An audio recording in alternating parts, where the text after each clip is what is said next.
നമസ്തേ. സർവരെയും മഹാഗണപതി അനുഗ്രഹിക്കട്ടെ. സർവശ്രേഷ്ഠനായ ഉപാസനമൂർത്തികൾ സർവർക്കും അനുഗ്രഹം തന്നു സർവ്വദുരിതങ്ങളും ദുഃഖങ്ങൾക്കും മാറ്റം വരുത്തി തന്ന് അനുഗ്രഹിക്കട്ടെ. എല്ലാവർക്കും വേണ്ടി ഞാൻ പ്രാർത്ഥിക്കുന്നു. ക്ഷേത്ര ദർശനത്തെക്കുറിച്ച് ഞാൻ ഒരു വീഡിയോ ചെയ്തപ്പോൾ പ്രതികരണം കുറച്ച് പേര്, ഒരു 10-12 പേര് അതങ്ങനെയല്ല എന്ന് പറഞ്ഞു. അത് ശരിയായിട്ടുള്ള മറുപടി എനിക്ക് കിട്ടിയിട്ടില്ല. അവരുടെ കമൻറ്റ് ഞാൻ പ്രതീക്ഷിക്കുന്നു. എല്ലാവരും കേൾക്കണം അപ്പോൾ ആ കമൻറ്റ്. കാരണം ഇനി ഞാൻ പറയുന്നത് തെറ്റായി പോവുകയാണെങ്കിൽ പിന്നെ ശരിയായ ദിശയിൽ തന്നെ നിങ്ങൾ സഞ്ചരിക്കുക. അപ്പോൾ ഞാൻ ഇന്ന് പറയുന്നത്, നിങ്ങൾ ക്ഷേത്ര ദർശനം നടത്തുമ്പോൾ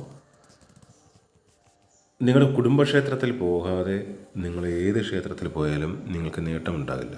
അപ്പോൾ നിങ്ങൾ ചെയ്യേണ്ടത്, നിങ്ങളുടെ കുടുംബക്ഷേത്രം, അതായത് നിങ്ങളുടെ അമ്മയുടെ ക്ഷേത്രമാണ് കുടുംബക്ഷേത്രമായിട്ട് സങ്കല്പം ചെയ്യുന്നത്. അപ്പോൾ ആ കുടുംബക്ഷേത്രത്തിൽ നിങ്ങൾ പോകണം.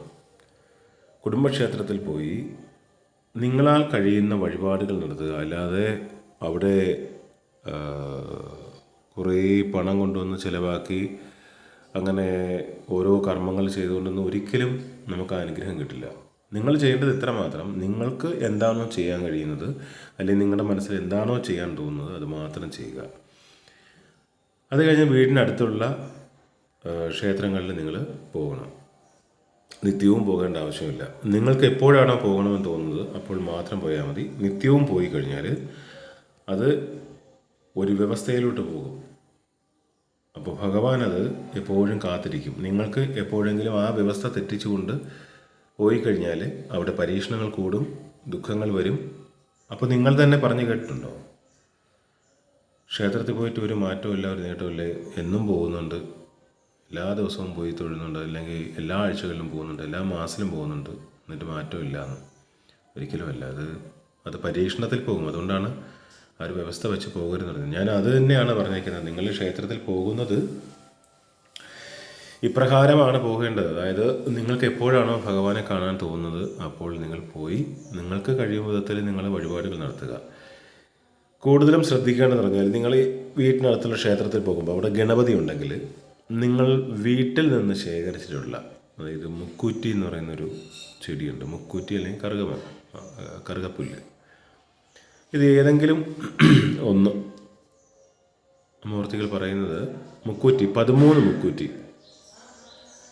13 മുക്കൂറ്റി പിഴുതെടുത്ത് കഴുകി വൃത്തിയാക്കി ഒരു കെട്ട് കെട്ടണം, ചേർത്ത് വെച്ച് ഒരു കെട്ട് കെട്ടിയിട്ട് അവിടെ കൊണ്ട് സമർപ്പിക്കണം.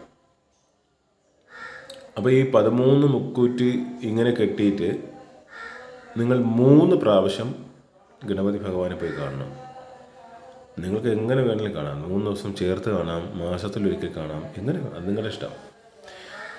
അപ്പോൾ 3 ദിവസം മുക്കൂറ്റി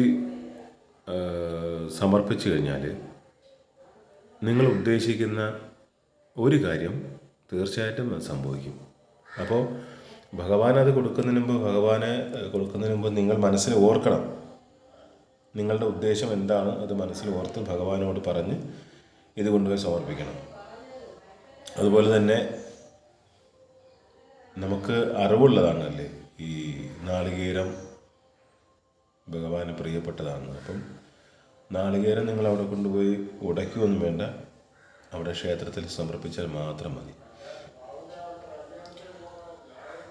കഴിവതും വീട്ടിൽ നിന്ന് ശേഖരിക്കുന്നത്. ഇപ്പോൾ നിങ്ങൾ ദേവീക്ഷേത്രത്തിലേക്ക് പോവുകയാണെങ്കിൽ ആ ദേവീക്ഷേത്രത്തിലേക്ക്, ഇപ്പോൾ ഭദ്രകാളി ക്ഷേത്രമാണെങ്കിൽ, ദേവീക്ഷേത്രങ്ങളാണല്ലോ, ഈ തെറ്റിപ്പൂ ഉണ്ടല്ലോ, തെച്ചിപ്പൂ എന്ന് പറയും, തെറ്റിപ്പൂ എന്ന് പറയും. അപ്പോൾ തെറ്റിപ്പൂവ്, ചുമന്ന കളർ തെറ്റിപ്പൂവ് നിങ്ങൾക്ക് ശേഖരിച്ച് ആ ഒരു ഇലയിൽ പൊതിഞ്ഞ് അവിടെ കൊണ്ട് കൊടുക്കാം. അതല്ലാന്നുണ്ടെങ്കിൽ നിങ്ങൾക്ക് മാലയായിട്ടും കിട്ടാം. അങ്ങനെ മാലയായിട്ട് കെട്ടിക്കൊണ്ട് നിങ്ങൾ ഇപ്രകാരം അവിടെ സമർപ്പിച്ചു കഴിഞ്ഞാൽ നിങ്ങൾക്ക് അവിടെയും മനസ്സിൽ ഉദ്ദേശിക്കുന്ന കാര്യം നടക്കും. അപ്പോൾ ഭദ്രകാളി ക്ഷേത്രത്തിൽ നിങ്ങൾ ഇത് സമർപ്പിക്കുന്നത് ഇത്ര ദിവസമാണെന്ന് അറിയാമോ? നിങ്ങൾ കൃത്യമായിട്ടും ഭദ്രകാളി ക്ഷേത്രത്തിൽ പോവുകയാണെങ്കിൽ 8 ദിവസമാണ് പോകേണ്ടത്. ഈ 8 ദിവസങ്ങളിലും നിങ്ങൾക്ക് ഇഷ്ടപ്പെട്ട ദിവസങ്ങളിൽ നിങ്ങൾക്ക് തിരഞ്ഞെടുത്ത് പോകാം. 8 മാസമോ 8 ആഴ്ചയോ 8 ദിവസം ചേർത്തോ, പക്ഷെ മുടങ്ങാൻ പാടില്ല. മുടങ്ങിയാൽ അത് ഫലിക്കില്ല. ഇതൊക്കെ നമുക്ക് ചെയ്യുമ്പോൾ ആദ്യം വേണ്ടത് ഒരു വിശ്വാസമാണ്. ദൈവമില്ല ഇല്ല എന്ന് പലരും ഘോരമായിട്ട് പ്രസംഗിക്കുന്നുണ്ട്. നിങ്ങളതൊക്കെ കേട്ടുകൊണ്ട് ഇരുന്ന് കഴിഞ്ഞാൽ നിങ്ങളുടെ ജീവിതം നശിക്കത്തേ ഉള്ളൂ. ഈ ദൈവമില്ല എന്ന് പറയുന്നവരുടെ വാക്കുകൾ പിന്താങ്ങി നടക്കുന്നവർക്ക് ഒന്ന് വീണ് കഴിഞ്ഞാൽ നിൻ്റെ ദൈവമെന്ന് വിളിക്കുള്ളൂ, അല്ലെങ്കിൽ എൻ്റെ പിശാചിയെന്നാരും വിളിക്കില്ല. മനസ്സിലായില്ലേ? അല്ലെങ്കിൽ നിങ്ങൾക്ക് ഈ ഉപദേശം തരുന്നില്ല ദൈവമില്ല എന്നുള്ളത്, ആ ഉപദേശം തരുന്ന വ്യക്തിയുടെ പേരും വിളിക്കില്ല. അതാണ് വാസ്തവം എന്ന് പറയുന്നത്. പിന്നെ ചിലർ പറയുന്ന കേട്ടിട്ടുണ്ട്, ദൈവത്തെ വിളിച്ച് മടുത്തു, ഒരു മാറ്റവുമില്ല, ഒരു ഉപയോഗവുമില്ല, ഇനി ക്ഷേത്രങ്ങളിൽ പോകുന്നില്ല, ഒന്നും ചെയ്യുന്നില്ല, വഴിപാടുകൾ ചെയ്യുന്നില്ല, പൂജകൾ ചെയ്യുന്നില്ല, എല്ലാം മടുത്തു, ഓരോ കർമ്മങ്ങളും ചെയ്ത് ഓരോരുത്തരും ഓരോ കാര്യങ്ങൾ പറഞ്ഞു തന്ന് ചെയ്ത് മടുത്തു, ഇനി രക്ഷയില്ല. അത് തെറ്റാണ്. ശരിയായ ദിശയിൽ നിങ്ങൾ സഞ്ചരിച്ചു കഴിഞ്ഞാൽ ഉറപ്പായിട്ടും ഭഗവാന്റെ അനുഗ്രഹം നിങ്ങൾക്കുണ്ടാകും. അതിൽ യാതൊരു സംശയവുമില്ല. അവിടെയാണ് ഞാൻ പറഞ്ഞത്, നമ്മളൊരു ഒരു ഒരു വ്യവസ്ഥ പോലെ നമ്മൾ പോകുമ്പോഴത്തേക്കാണ് ഈ പ്രശ്നങ്ങൾ ഉണ്ടാകുന്നത്. അപ്പം നിങ്ങൾക്ക് എങ്ങനെയാണ് സ്ഥിരമായി ക്ഷേത്രത്തിൽ പോകാൻ പറ്റുന്നത് അറിയാമോ? നിങ്ങളൊരു കാര്യം, അല്ലെങ്കിൽ നിങ്ങളിപ്പോൾ വീടിനടുത്തുള്ളൊരു ക്ഷേത്രം, ആ ക്ഷേത്രത്തിലേക്ക് നിങ്ങൾ ചെല്ലാമെന്ന് നിങ്ങൾ മനസ്സിൽ ഒരു പ്രാർത്ഥന എടുക്കുകയാണ്. നിങ്ങൾക്കൊരു കാര്യം സാധിക്കണം.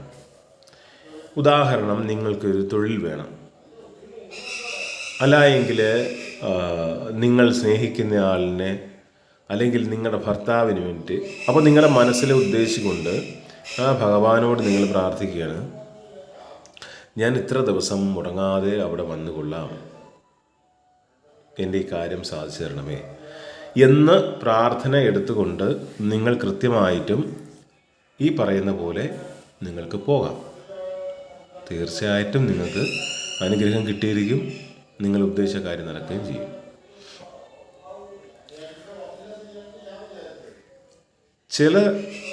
ചില കാര്യങ്ങൾ അതും കൂടെ ഇതിനകത്ത് ചേർത്ത് പറയേണ്ടത്. അതായത് ചിലപ്പോൾ നിങ്ങൾക്ക് ഒരു ഉദ്ദേശിക്കുന്ന കാര്യം അങ്ങനെ പ്രാർത്ഥിച്ചുകൊണ്ടോ ക്ഷേത്രങ്ങളിൽ പോയിട്ടോ അത് നടക്കുന്നില്ല, അല്ലെങ്കിൽ നിങ്ങൾ അതിന് വേണ്ടിയുള്ളൊരു കർമ്മം ചെയ്തു, ഒരു പൂജ ആരെങ്കിലും ചെയ്തു തന്നു, അത് നടക്കുന്നില്ല എന്നുണ്ടെങ്കിൽ ഒരിക്കലും ആ പൂജ ചെയ്യുന്ന ആളിനെ കുറ്റപ്പെടുത്താനൊന്നും പാടില്ല. കാരണം നിങ്ങൾ ദൈവത്തിൽ വിശ്വസിക്കുന്ന ഒരു വ്യക്തിയാണെങ്കിൽ, നിങ്ങൾക്ക് നല്ലത് മാത്രം നടക്കണമെന്ന് ദൈവം ആഗ്രഹിക്കുകയാണെങ്കിൽ, തീർച്ചയായിട്ടും ദൈവത്തിൻ്റെ കരുതലും കരങ്ങളും നിങ്ങളുടെ മേൽ വന്നു കഴിഞ്ഞാൽ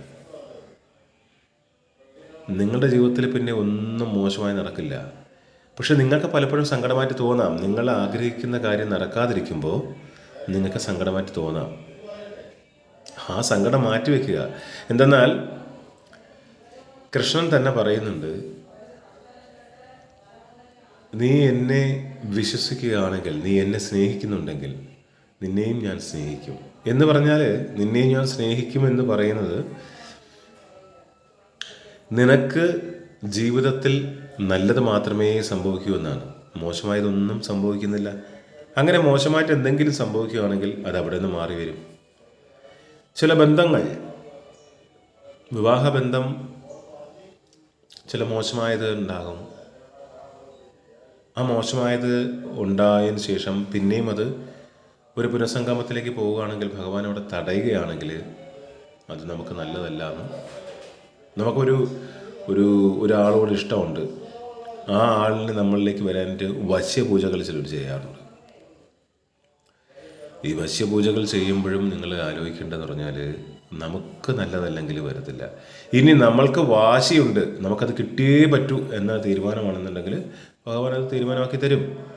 പക്ഷെ അതിൽ നിന്നുണ്ടാവുന്ന പ്രശ്നങ്ങൾ നിങ്ങൾ അനുഭവിച്ച് തന്നെ തീരും, കരയേണ്ടി വരും.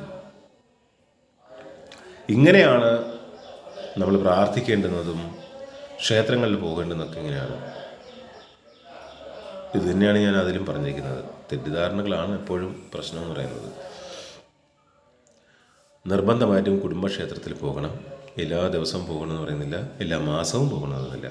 നിങ്ങൾക്ക് കഴിയുമെങ്കിൽ വർഷത്തിൽ ഒരിക്കലെങ്കിലും പോവുക, അല്ലെങ്കിൽ 6 മാസത്തിൽ ഒരിക്കലെങ്കിലും പോവുക. എന്നിട്ട് വീടിനടുത്തുള്ള ക്ഷേത്രത്തിൽ പോകണം. എന്നുമല്ല കേട്ടോ, വീട്ടിൽ നിലവിളക്ക് നിർബന്ധമായിട്ടും കത്തിക്കണം. അതിനൊരു പ്രത്യേക സ്ഥലം നിങ്ങൾ തിരഞ്ഞെടുക്കുക എന്ന് പറഞ്ഞാൽ മീനൻ രാശി, അതായത് വടക്ക് കിഴക്കേ ഭാഗമോ അല്ലെങ്കിൽ കിഴക്ക് ഭാഗമോ എടുക്കുക, അല്ലെങ്കിൽ വടക്ക് ഭാഗം എടുക്കുക. ഈ ഭാഗത്താണ് നമുക്ക് പൂജാമുറിയോ നിങ്ങൾക്ക് നിലവിളക്ക് കത്തിക്കാനുള്ള സ്ഥലമുണ്ടെങ്കിൽ അങ്ങനെ. പൂജാമുറി ഇല്ല എങ്കിൽ നിലവിളക്ക് കത്തിക്കാൻ ഉത്തമം എന്ന് പറഞ്ഞാൽ ഈ പറയപ്പെടുന്ന സ്ഥലത്ത് അല്ലെങ്കിൽ മുൻവശത്തെ വാതിൽ അകത്തേക്ക് കടന്നു വരുന്ന ഭാഗത്താണ് ചെയ്യേണ്ടുന്നത്. എല്ലാവർക്കും നന്മ വരുത്തട്ടെ, നല്ലത് മാത്രം വരുത്തട്ടെ. ഇത് കേട്ട് നിങ്ങൾക്ക് വിശ്വാസമായെങ്കിൽ തീർച്ചയായിട്ടും ഇങ്ങനെ പ്രാർത്ഥിക്കുക. ഉറപ്പായിട്ട് ജീവിതത്തിൽ മാറ്റം ഉണ്ടാകും. വലിയ വലിയ അത്ഭുതങ്ങൾ തന്നെ നടക്കും. എല്ലാവരെയും മൂർത്തികൾ അനുഗ്രഹിക്കട്ടെ.